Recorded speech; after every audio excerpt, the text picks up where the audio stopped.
Si mundet që një vizitë e vetme në një qytet të panjohur të ndryshojë rrjedhën e jetës?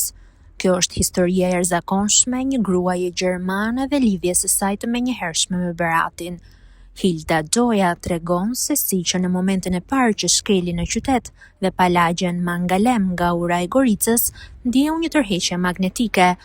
E dija menjëherë se ky ishte vendi ku doja të jetoja, shprehet ajo. Pa hezitim, në po atë ditë ajo vendosi të blinte shtëpinë që i tërhoqi vëmendjen.